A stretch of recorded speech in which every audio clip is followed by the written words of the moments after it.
Today I'm going to teach you some really effective multiplication strategies, and particularly strategies for solving larger multiplication problems. And the two strategies I'm going to share with you today one's called partial products, and the other strategy is called lattice multiplication. So let's start with the strategy of solving multiplication using partial products. Now, before I start this strategy, there are two things that are really important here. First is that we need to be reasonably good at using basic facts. And by basic facts, I mean solving one digit by one digit multiplication. For example, a question like 6 multiplied by 3 is 18. That's a basic fact. Okay, so knowing our times tables is going to be very handy here. The second really handy tip for solving large multiplication is knowing how to use powers of 10 or multiplying 10 numbers. So for example, if I have a question like what is 4 times 2, I know that my basic fact is 8. So by using that, if I now have a question like 4 times 20, I can solve this using my knowledge of basic facts. And 4 times 2 is 8, and so therefore 4 times 20 is going to be 80. Another little simple way to remember this is that if you have a 0 in the question, there is going to be a 0 in the answer. Let's use one more example. Let's say the question is 3 times 60. I know that 3 times 6 is 18, so 3 times 60 will be 180. Okay, so now let's talk about partial products. Partial products, in its simplest terms, means just pulling numbers apart into the simpler form. Okay, so say we've got a larger number, say a 2-digit by a 1-digit number, and the question is 23 times 6. Okay, now 23 times 6 is a large problem to solve. So to make this easier for myself, I'm going to break the 2-digit number into more manageable parts. Because I'm good at using basic facts and I'm good at using powers of 10, I'm going to split this number into 20 and a 3, and I'm going to multiply both of those parts by 6. So, now I can solve this problem in two parts. 20 times 6 is 120, and 3 times 6 is 18, and I now can work out that 120 and 18 is 138. So, the answer to 23 times 6 is 138. Okay, we're going to try another one, but this time I'm just going to use a grid to help organise my ideas clearly.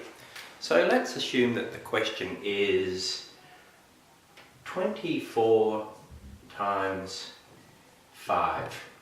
Now, again, to make this easy for myself, I'm going to pull the number 24 apart into 20 and a 4, and I'm going to write it like this: 20 and 4, and I'm going to multiply that by 5.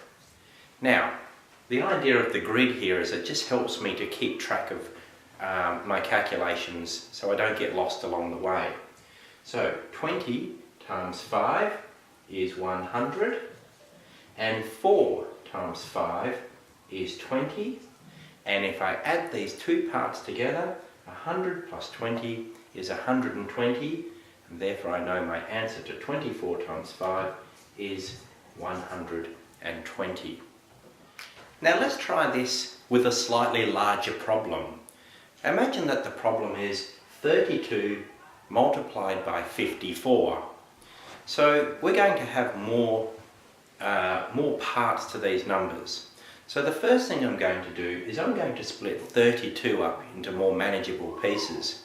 And for me that's 30 and a 2. I also need to split 54 into more manageable pieces too.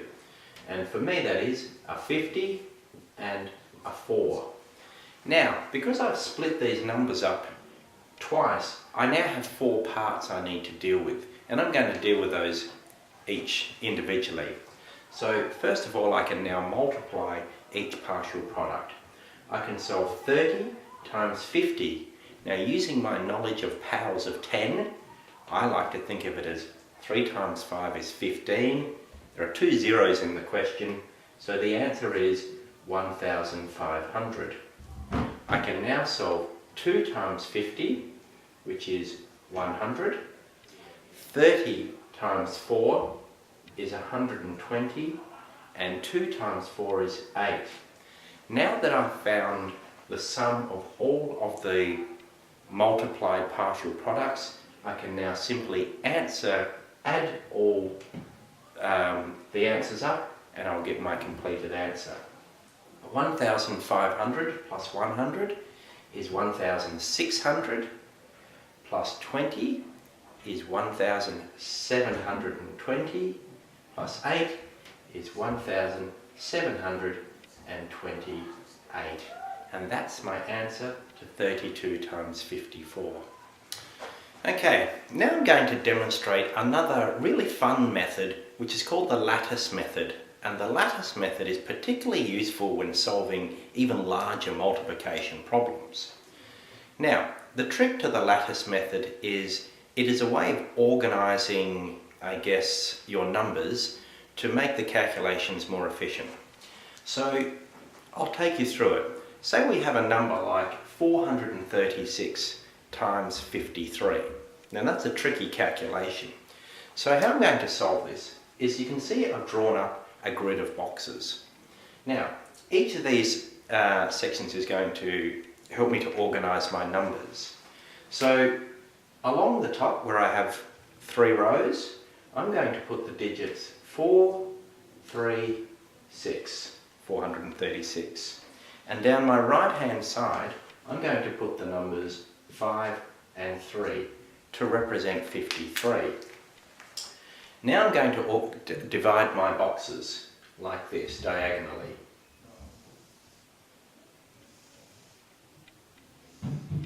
Okay, now that I've divided my boxes diagonally, I'm now going to solve each of these parts, but treating them as 1-digit numbers. So I'm using basic facts to solve these problems.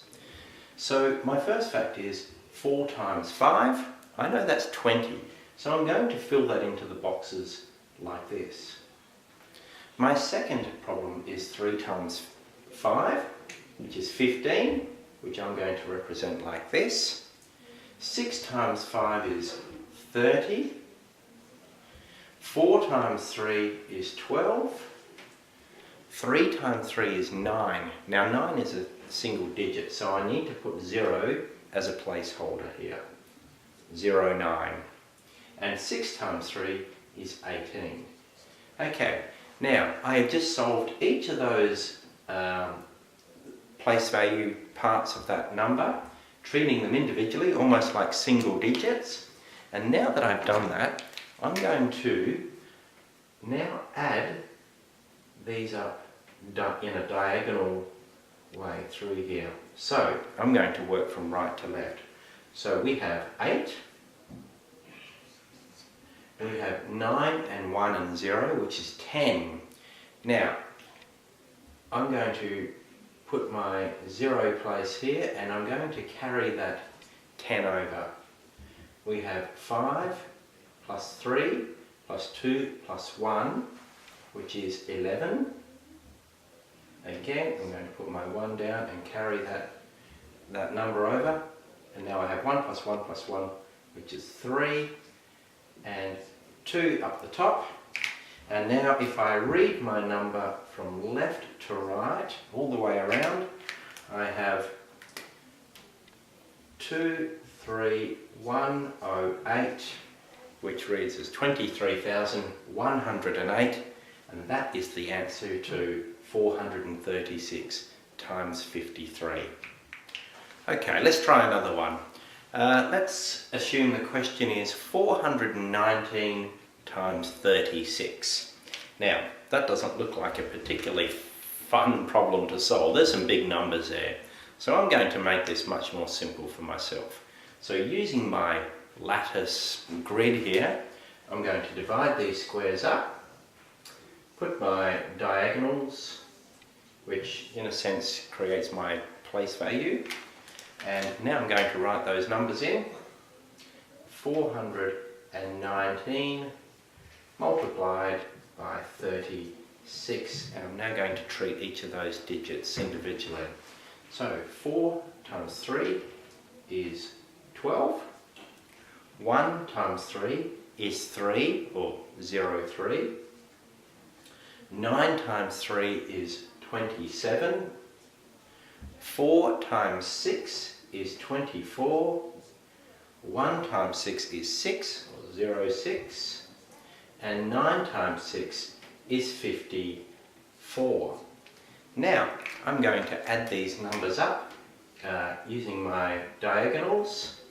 And I have 4, 6, and 5, and 7, which is 18. I'll put my 8 and carry that 1 into the next column. I have 3 plus 2 plus 4 plus 1, which is 10. I'll put my 0 down and carry that 1. And 2 plus 2 plus 1 is 5. And the 1 in the remaining box. And if I read this number from left to right, my answer is 15,084. And that's the solution to 419 multiplied by 36. I hope these two strategies have been helpful for you, but really, if you want to get good at using these strategies and solving larger multiplication problems, you can create some questions of your own and practice them at home. Good luck!